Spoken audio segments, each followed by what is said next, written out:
Good evening, children. So, we discussed in the earlier class the changes through 1,000 years, isn't it? So, we new and old terminologies we discussed the term Hindustan foreigner, what it means during the ancient period, and we also learned the new social and political groups, how they formed and how they changed their lifestyle also. Now today we are going to discuss the categories of people. So as I told you, it was a period of mobility and groups of people traveled long distances. So they are planned or they began to settle down in one place. Okay. And some people became important during that period were the Rajputs, and another group who became the warriors, and they were known as Kshatriyas. So the Kshatriya term, it does not only mention the rulers or the chieftains. It mentioned it also the soldiers and commanders who serve the armies. So in the categories of people we can see that the first point, it was a period of mobility. Group of people traveled by long distances. One group of people who became important during this period were the Rajputs. Another group of people became warriors named as Kshatriyas. The term Kshatriyas included not just rulers and chieftains, also the soldiers, commanders who served the armies of different monarchs. And we can see the other groups of people such as Marathis, Sikhs, Jats, Ahos and Kayats. Now after this we can see a drastic change in the society. That means we can say it was a faster change in the society. So they planned to do agriculture, farming and even cattle farming. So now they have studied how they should domesticate the animals. So they knew that it was a income for them. So if the products are formed or produced in that particular place, there should be someone to buy and sell those products, isn't it? So naturally a small market has formed, and there are chieftains to control over the markets. And we can say there the people started praying or worshipping. So the temples came, and for that temples the deities came. So they searched for the priest. So they selected Brahmins who knew Sanskrit. So they selected them to as the priests of temples, monasteries, etc. So we can say these all compiled together form a complex society during that period. And if there are some landlords who levy taxes from the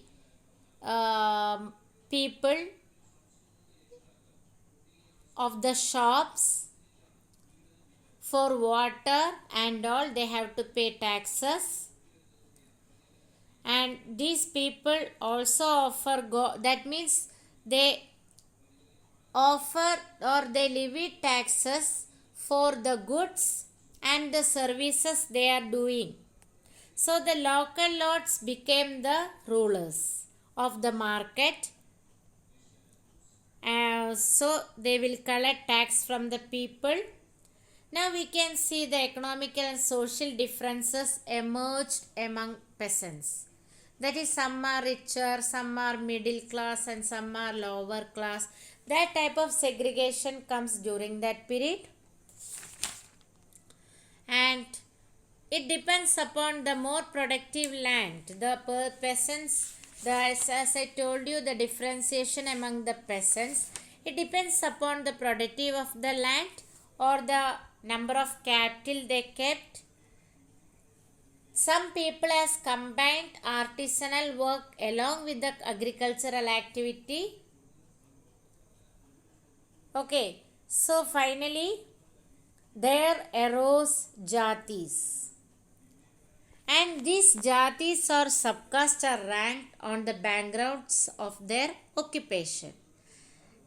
These were not fixed permanently. It varies according to the influence, power and resources. And there the status of jatis may vary from area to area, and they form their own rules and regulations. They have to follow what are the rules of the villages. So as from this we can understand that people have led a settled life, and some group of people together form small villages and they settled. So if there is some problem arrives in that village, the panchayat will be called. In that panchayat, they appointed some elderly people to take the decision. So many of the mistakes or the problems were settled down in the panchayat itself, and these several villages were governed by a chieftain. So now we can see the faster change in the society. That is, this period was a gradual clearing of forest and the extension of agriculture. People started tilling the land and became peasants. Then arose the regional markets, chieftains, priests, monasteries and temples. These all became a part of large complex societies. Now people required to pay taxes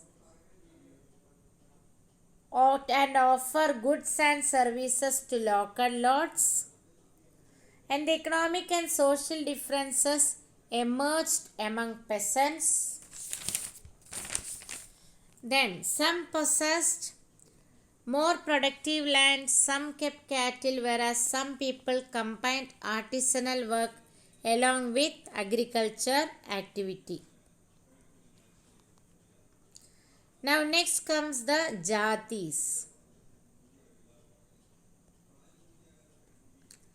People were grouped into jatis or subcaste and ranked on the backgrounds of their occupation. Ranks were not fixed permanently. It varies according to the power, influence and resources.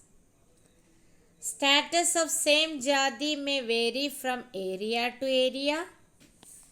Jatis framed their own rules and regulations. They were enforced by an assembly of elders called as Jati Panchayat. Jatis required to follow the rules of their villages also, and several villages were governed by the chieftains. So that's all. Hope you all have understood. Listen, understand, go through your textbook. Any doubt, please ask. Okay, thank you children. That's all for you today.